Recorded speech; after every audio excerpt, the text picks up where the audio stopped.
Bom, chegamos ao momento mais importante. A palavra está em 1 de João 2, versículo 15. Você está com a sua apostila. Acompanhe, por favor, o telão. Diz assim a palavra do Senhor.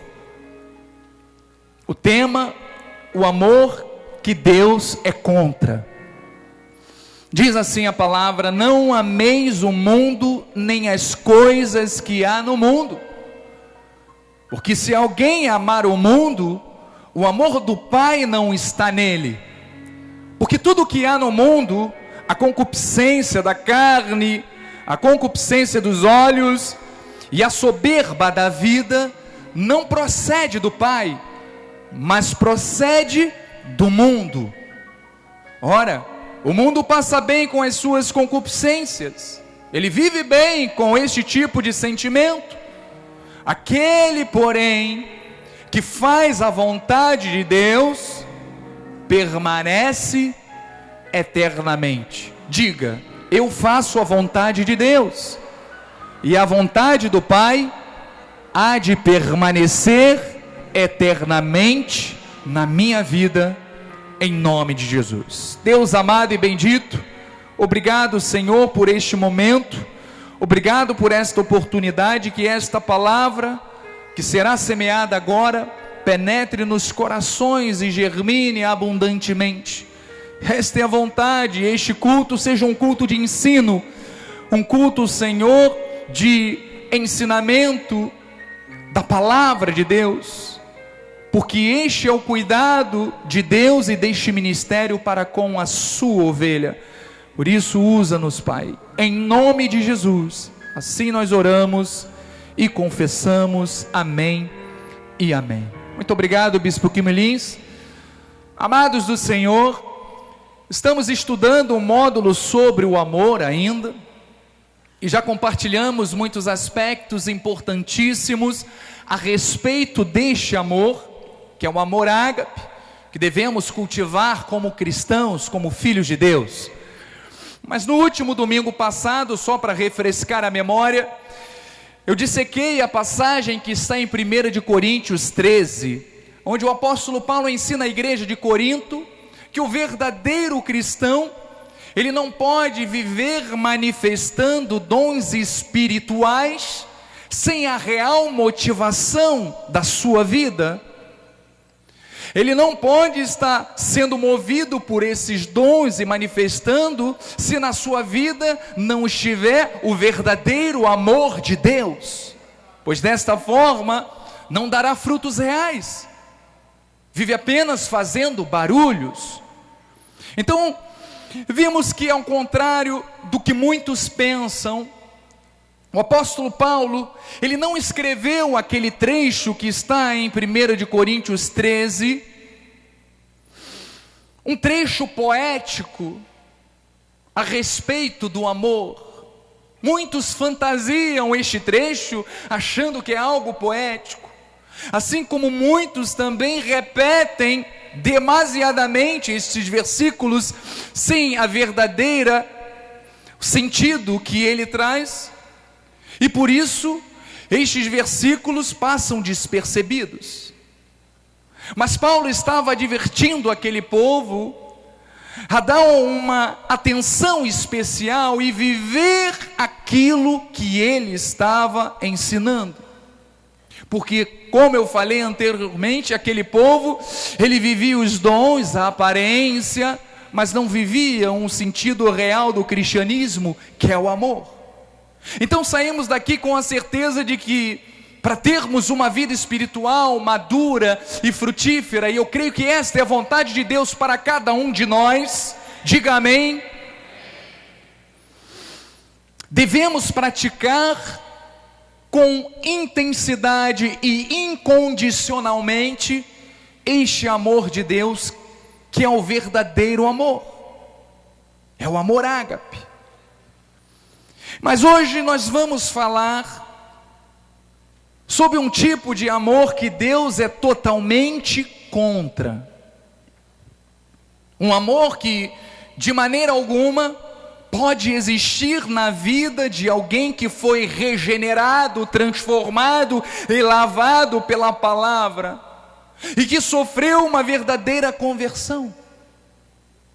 Pois a Bíblia diz que onde existe este tipo de amor, que nós iremos aprender, há ausência de Deus. Então, mas que tipo de mundo é este, bispo? Nós estaremos falando sobre o amor do mundo. Mas que mundo? Se a Bíblia nos mostra vários mundos. É este mundo que fala o livro de Atos 17, 24, Paulo fala: o Deus que fez o mundo e tudo o que nele existe. Não é este mundo. Este mundo é o mundo cosmos, é a Terra, é o universo, são os planetas, as galáxias, os meteoros. Não é este tipo de mundo. Eu quero falar de um mundo dentro de um contexto que se refere a um sistema mundano, a toda e qualquer prática que contrarie os princípios de Deus e dê vazão à nossa carne. Tudo que em algum momento pode ou vai gerar desgosto, decepção, fracasso, mau testemunho e assim por diante. Ou seja, tudo aquilo que é motivado pelo maligno.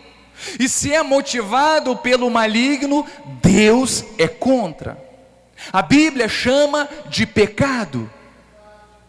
Então esse é o tipo de amor que Deus é contra. E se Deus é contra, temos que extirpar da nossa vida.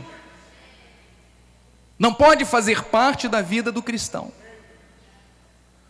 Para João, o apóstolo João, o mundo era a sociedade pagã com os seus falsos valores, suas falsas maneiras de viver e os seus falsos ídolos. O mundo que abordaremos nesta noite é um sistema de Satanás que se opõe à obra de Cristo na terra.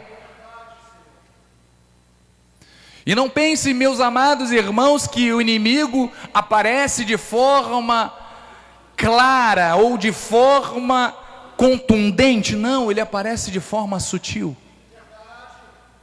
Ele seduz, ele é malicioso, ele sabe como envolver as pessoas e nas suas fraquezas. Então, vivemos em um momento em que a sociedade, ela prega uma liberdade extremista. Você é dono do seu corpo e da sua vida, e por isso tem o direito de fazer o que quiser. Tem pessoas que dizem que, olha, Deus é amor, e por isso eu posso amar a pessoa do mesmo sexo, porque Deus é amor.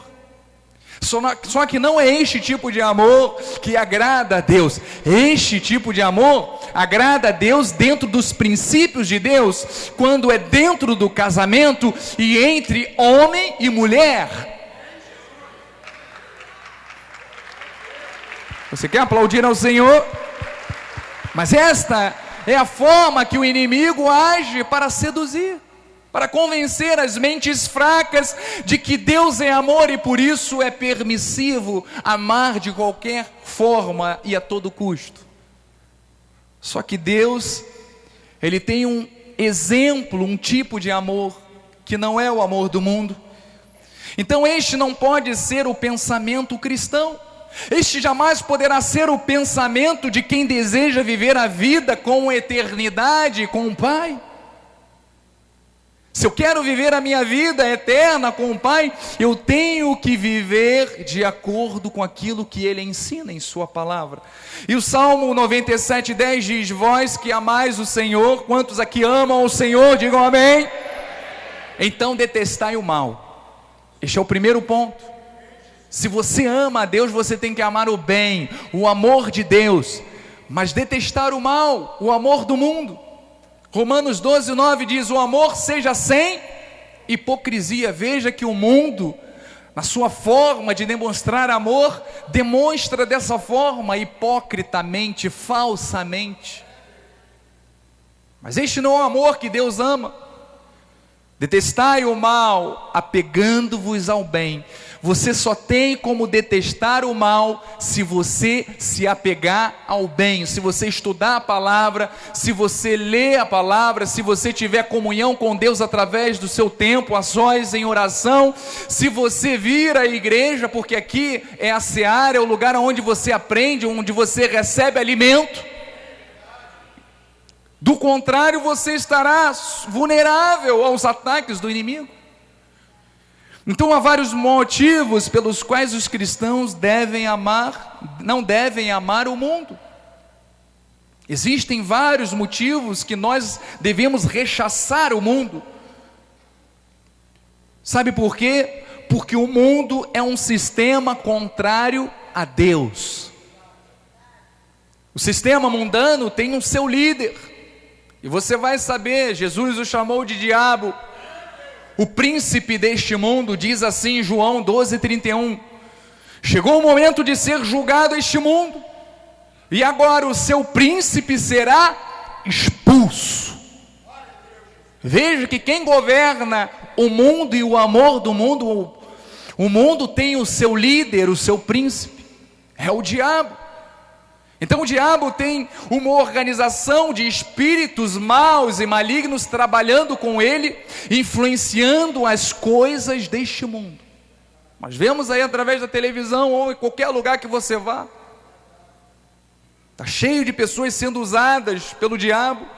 Efésios 6:11 diz: revesti-vos de toda a armadura de Deus. É o que você está fazendo todas as vezes que você vem à casa do Pai.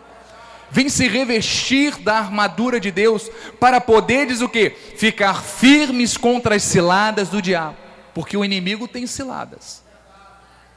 Porque a nossa luta não é contra sangue e carne, e sim contra os principados e potestades, contra os dominadores deste mundo. Veja mais uma vez, é ele quem domina o mundo. Contra as forças espirituais do mal nas regiões celestes. Então, assim como o Espírito de Deus nos influencia para fazermos a vontade de Deus, as pessoas não regeneradas, não transformadas, são energizadas pelo inimigo para cumprir os seus planos malignos, dão lugar à sua carne, não agem no Espírito, agem na carne. Efésios 2:1 diz: ele vos deu vida, estando vós mortos em vossos pecados e delitos. Nós tínhamos uma natureza pecaminosa, mas diz que nós fomos regenerados por Deus, transformados por Deus, nos quais andastes outrora, no passado, antes de conhecermos a Cristo. E diz: segundo o curso deste mundo. O mundo continua neste curso, nós não, para a glória do Senhor. Fomos transformados por Ele, pela palavra dEle. Diz que segundo o príncipe da potestade do ar, do espírito que agora atua nos filhos da desobediência.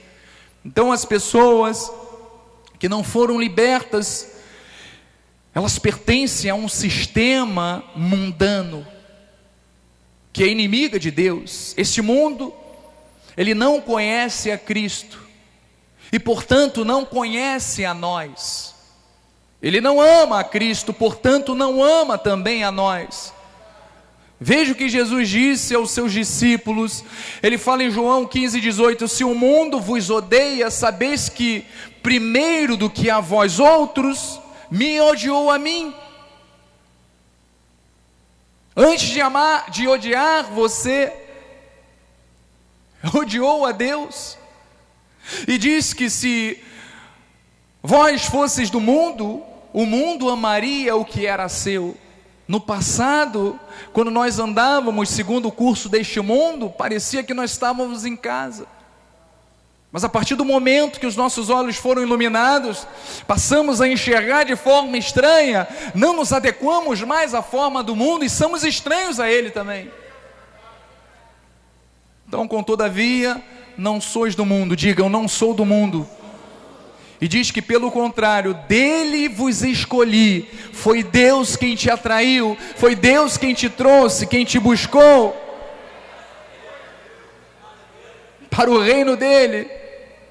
porque o mundo vos odeia. Então, amados, estamos no mundo, mas não somos deste mundo. 1 de João 5,19, sabemos que somos de Deus e que o mundo inteiro jaz no maligno. Essa expressão jaz no maligno, ela significa estar sob o poder do mal, ser mantido em submissão pelo diabo. Indica alguém que aceita o domínio do mal e o aprova. Ou seja, quando nós damos lugar à nossa carne e andamos segundo o curso do mundo, dando mau testemunho, estamos dizendo ao inimigo das nossas almas: eu estou seguindo a você, eu estou de acordo com aquilo que você diz, e consequentemente somos inimigos de Deus, entristecemos o Espírito Santo. Então, meus amados, por isso não podemos compactuar com as coisas mundanas. Mas olha, nós não podemos amar o mundo também pelos males que o mundo pode nos causar. E você viu isso no versículo 15 e 16, diz: não ameis ao mundo, nem as coisas que há no mundo. Se alguém amar o mundo, o amor do Pai não está nele. Porque tudo que há no mundo, e aí fala sobre os problemas que há no mundo, tudo isso não procede de Deus.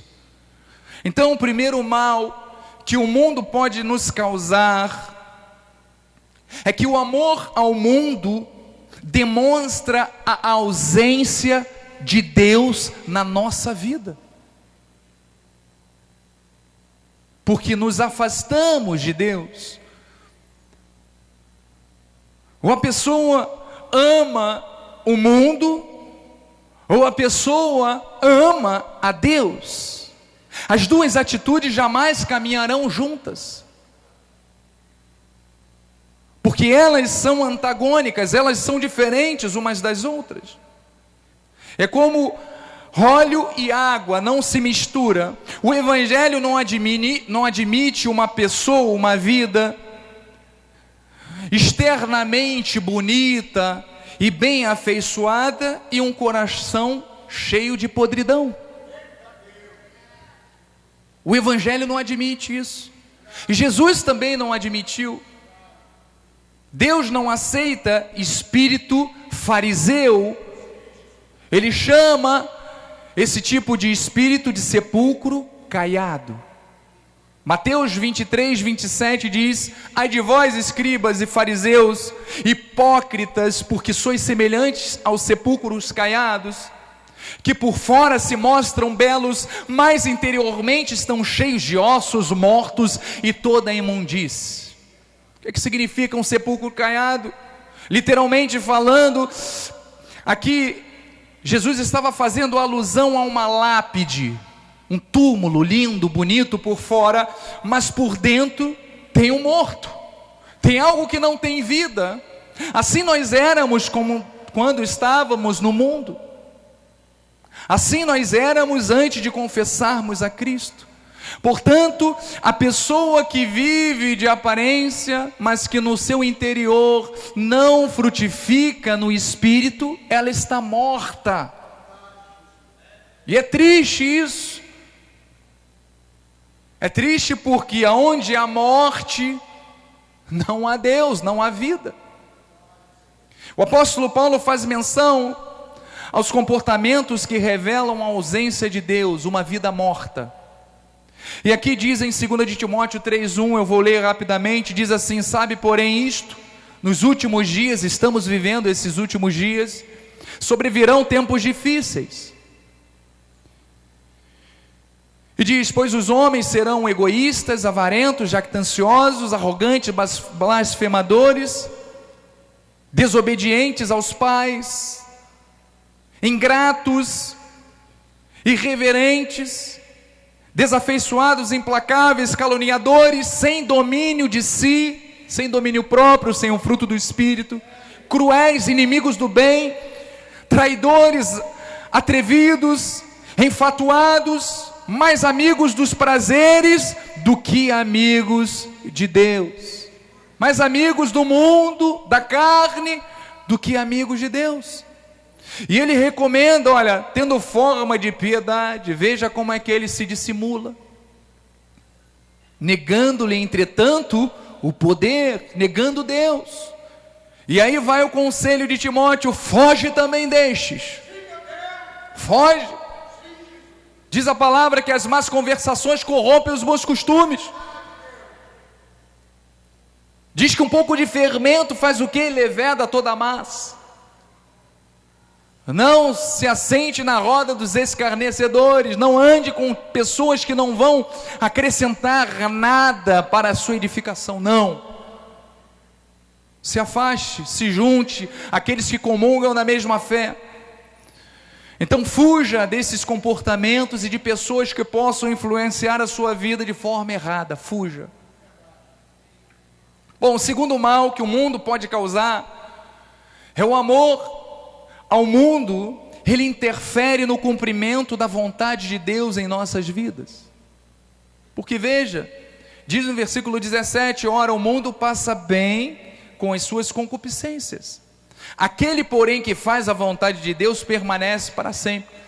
Ou eu sirvo a Deus, ou eu faço a vontade de Deus e desagrado o mundo, ou eu faço a vontade do mundo e não vou reinar eternamente.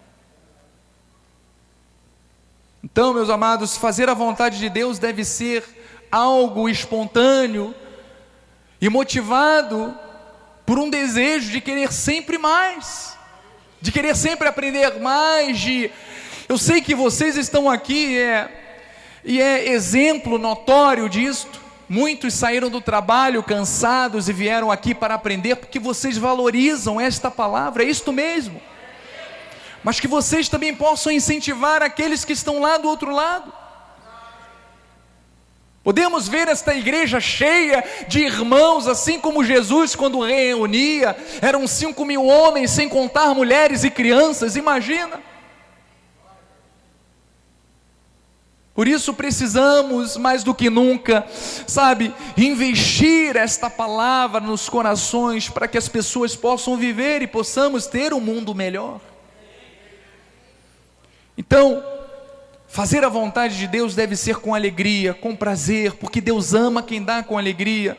João 14,15 diz: se me amais, guardareis os meus mandamentos. Se eu amo a Deus, eu sigo a sua palavra. Para mim, não é um fardo seguir a palavra, é um prazer, é uma honra.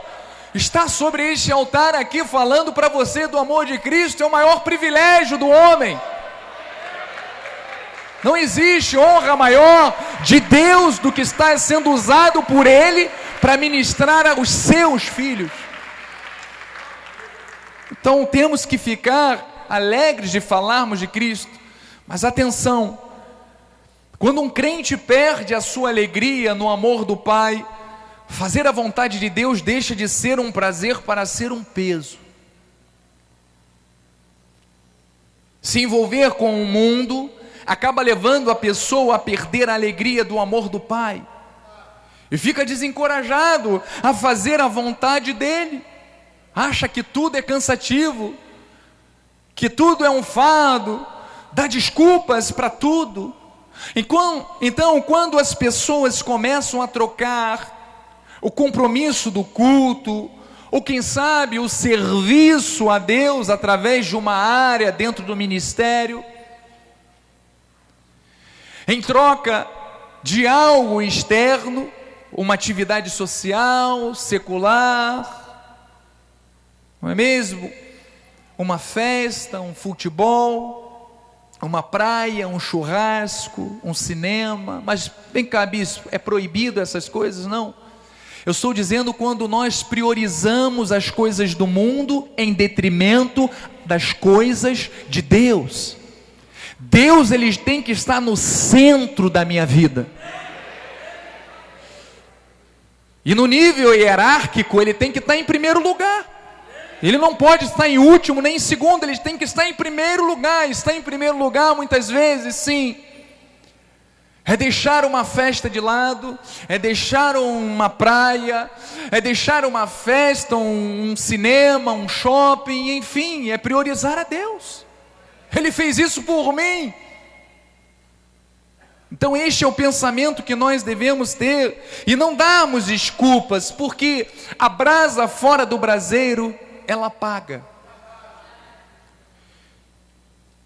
Então é aqui na igreja que nós temos que nos reunir, é aqui na igreja que é o braseiro, aonde você recebe o ânimo, o incentivo que você precisa. Então não dê desculpas, diga, não darei desculpas, nunca. A minha prioridade é servir a Deus. Bom, o terceiro mal que o mundo pode nos causar, o mundo tem armadilhas para envolver o cristão. E João, no capítulo 16, ele diz que o mundo usa 3 artimanhas para derrubar o cristão. A primeira é o que, bispo? A primeira é a concupiscência da carne. E esta palavra, a carne, elas são as tentações que nos assediam de dentro para fora. São os desejos que vêm do interior para o exterior. São desejos sórbidos que começam às vezes na mente mal educada, nas mentes vazias, nas mentes que estão mal edificadas, estão abaladas por qualquer vento de doutrina, porque não solidificaram as suas bases de forma correta. É viver para os prazeres imediatos, é se enredar aos prazeres puramente humanos, é viver uma vida dominada pelos sentidos. Esta é a concupiscência da carne. A carne é a nossa natureza caída. Ela não tem domínio sobre você e não pode ter domínio. Esses desejos estão na nossa natureza terrena. Mateus 26:41 diz: vigiai e orai, para que não entreis em tentação. O espírito na verdade está pronto, mas a carne, Jesus disse, é fraca. Então, nós temos que vigiar. O sistema do mundo busca o quê? Sempre satisfazer os desejos da carne. É sempre assim. É viver 100% emoção. Mas viver a emoção não é viver espiritualmente. Nosso pastor André costuma falar isso. Viver a emoção não tem nada a ver com viver, olha, senti, arrepiei. Não, não. Pode até coincidir que se arrepie, mas não tem nada a ver com sensações da carne. Mas qual deve então ser a nossa postura, uma vez que temos os olhos iluminados para compreendermos que temos uma carne fraca? Romanos 6,17 diz o apóstolo Paulo: mas graças a Deus, diga graças a Deus, porque outrora significa ao passado, escravos do pecado, contudo, viestes a obedecer de coração a forma de doutrina a que fostes entregues. Nós nos entregamos à graça de Deus, nós recebemos este benefício maravilhoso, e diz que uma vez libertados do pecado, fostes feitos servo da justiça. Você é um servo, você é uma serva da justiça.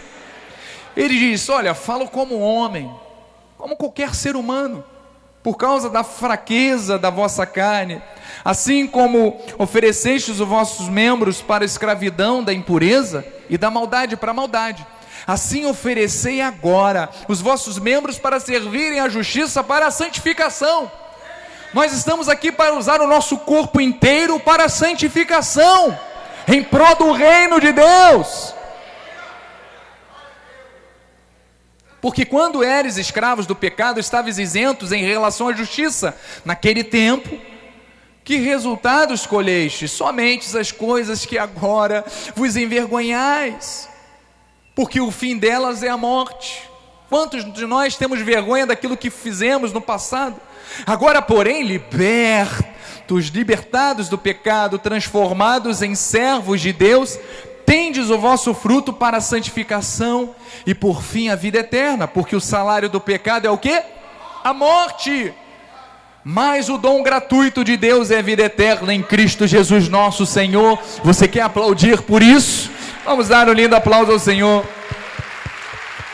Obrigado, Jesus.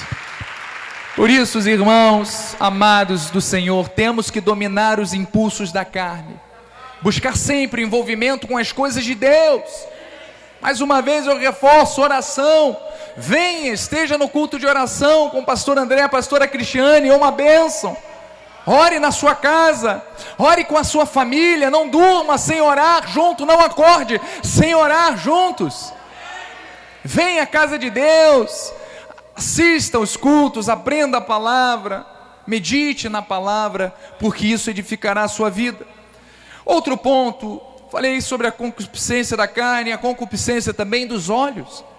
A concupiscência dos olhos são tentações que nos assediam de fora para dentro. É o olhar, é aquilo que nós enxergamos. Ser tentados por valores falsos. Pelos olhos entram os desejos. Não alimente os seus olhos com coisas que levarão você a pecar. Um dos pecados silenciosos que muitas pessoas têm alimentado por causa do olhar é o sentimento de inveja. A desejar o que o outro tem. Um dentre milhares de motivos que causa isto hoje em dia são as redes sociais, e muitos vão confirmar isto. Muitos perdem horas a fio olhando a vida dos outros, vendo o que os outros têm ou como os outros vivem, através do Instagram, Facebook e assim por diante. Vive se comparando com os outros, e isso leva à inveja e à frustração muitas vezes, né? Aquela pessoa que tem aquela vida fabulosa. Então fuja deste erro, porque nas redes sociais todo mundo é rico, feliz e tem uma vida perfeita. Até parece que é verdade,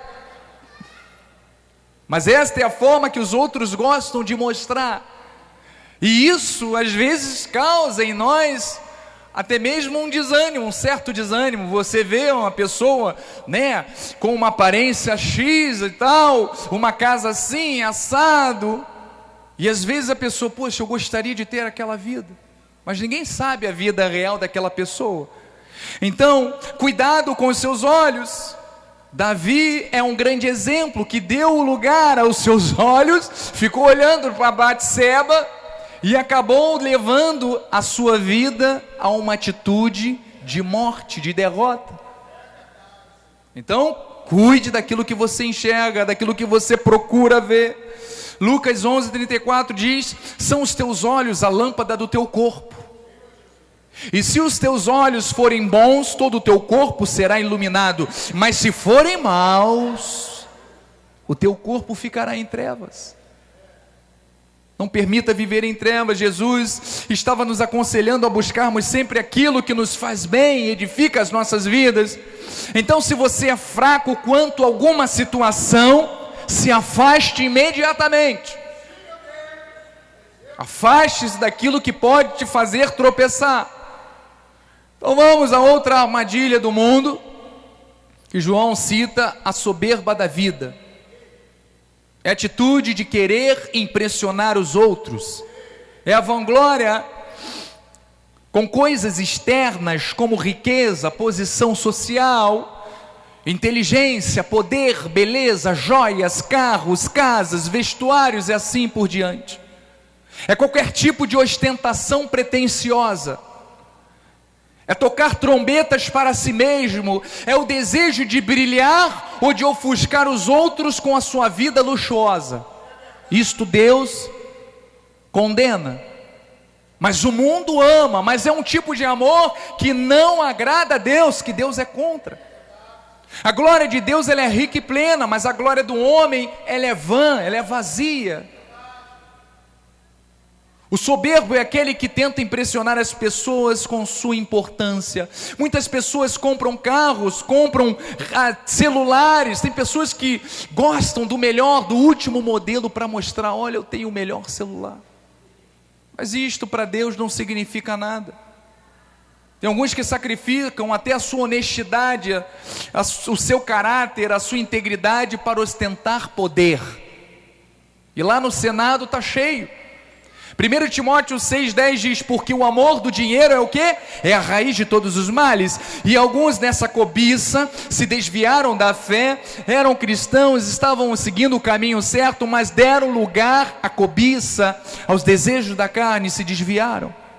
E assim mesmo se atormentaram com muitas dores, aí estão sofrendo. As pessoas compram o que não precisam, com dinheiro que não têm, para impressionar quem eles mesmos nem conhecem. Provérbios 17:16 diz: de que serviria o dinheiro na mão do insensato para comprar a sabedoria, visto que não tem entendimento. Nós temos que ter sabedoria e buscarmos aquilo que realmente edifica. Porque o dinheiro na mão de quem não tem sabedoria não serve para nada. Mas o dinheiro não é importante, bispo? Sim, o dinheiro é essencial para termos uma vida com conforto, para realizar os nossos sonhos, ajudarmos também a quem precisa, cooperarmos com causas nobres como a evangelização, mas ele não pode ter domínio sobre as nossas vidas, porque senão transformam as nossas vidas em vidas de perdição. Então Tiago 1,14 diz: ao contrário, cada um é tentado pela sua própria cobiça, quando este atrai e o seduz. Então a cobiça, depois de haver concedido, dá à luz o pecado, e o pecado, uma vez consumado, gera a morte. Mas este é o amor do mundo.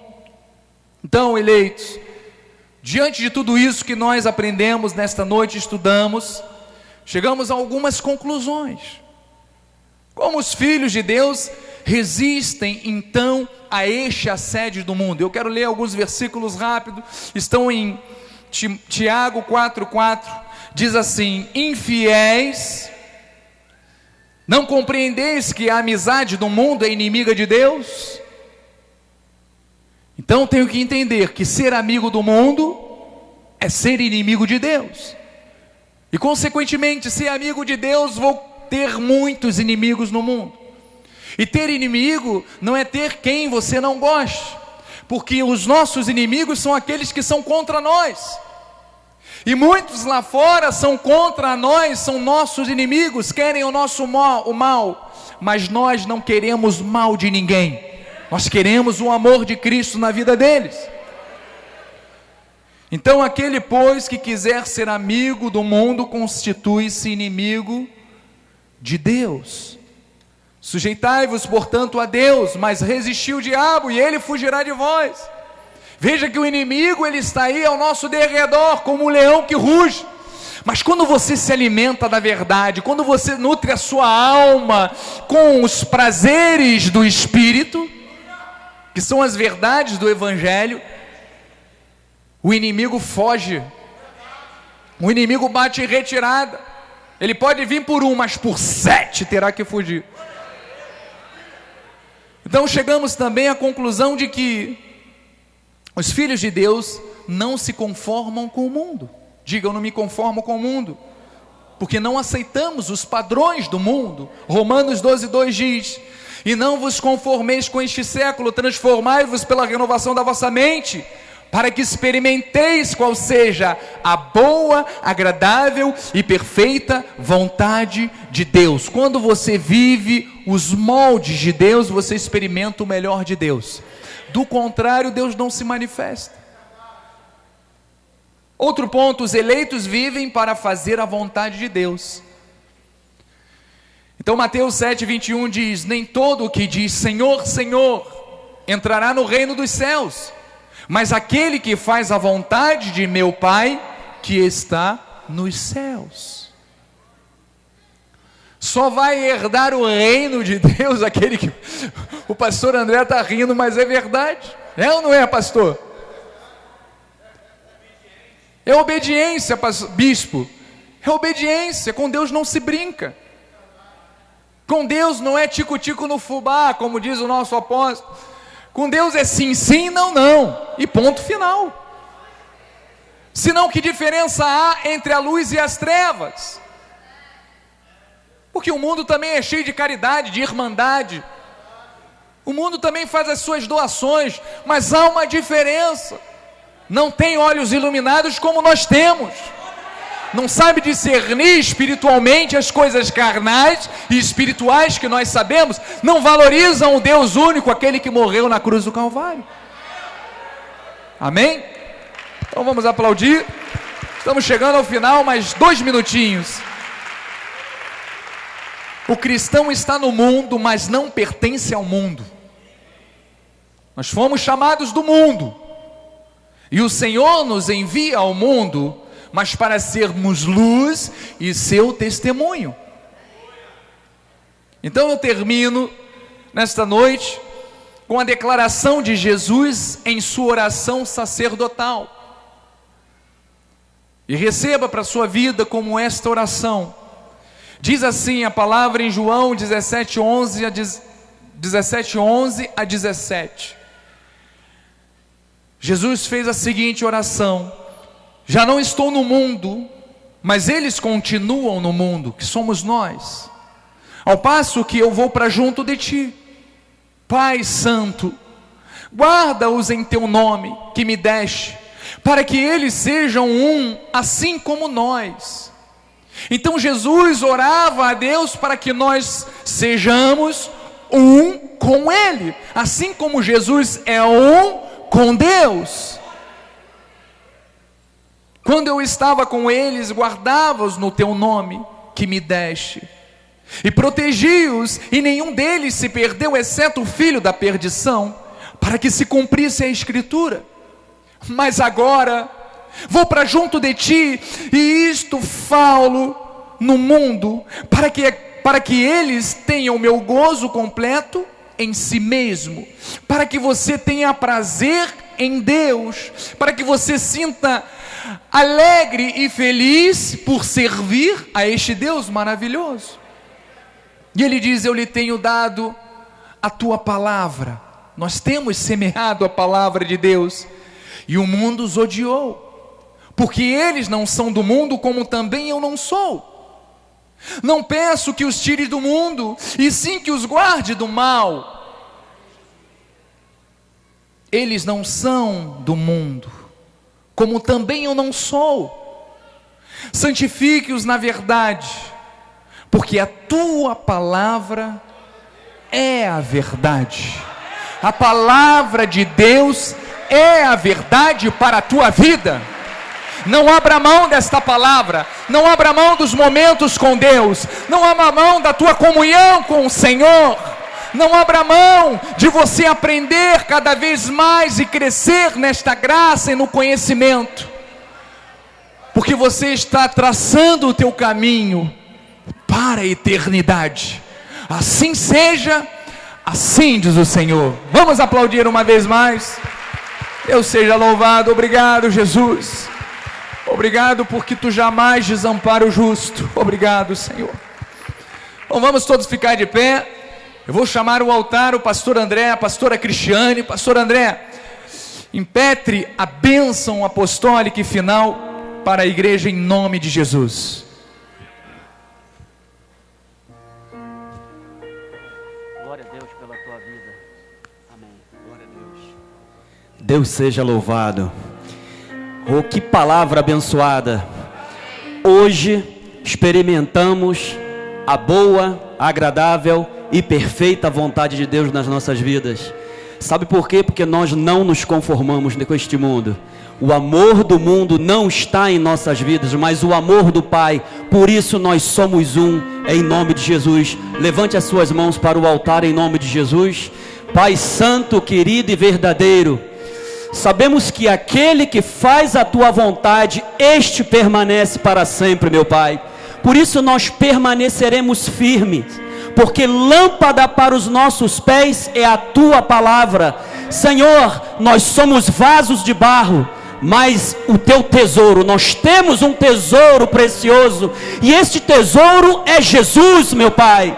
E queremos reproduzir esse tesouro, meu Pai, na vida daqueles que estão, ó Deus, ao nosso redor. o nosso próximo, ó Pai. Por isso, Senhor, te agradecemos, te bendizemos por este amor que é derramado em nossos corações pelo Teu Espírito Santo, Senhor. E que agora, ó Pai, que a Tua graça, a Tua paz, o Teu grande ágape, ó Deus, e as doces manifestações do Teu Espírito Santo sejam com toda a igreja e todo o povo de Deus. Diga amém e amém. Boa noite a todos, vá em paz, vai debaixo da proteção dos anjos de Deus. Vire-se para o seu irmão e diga: o amor de Deus está em nós, não o amor do mundo, para a glória de Deus.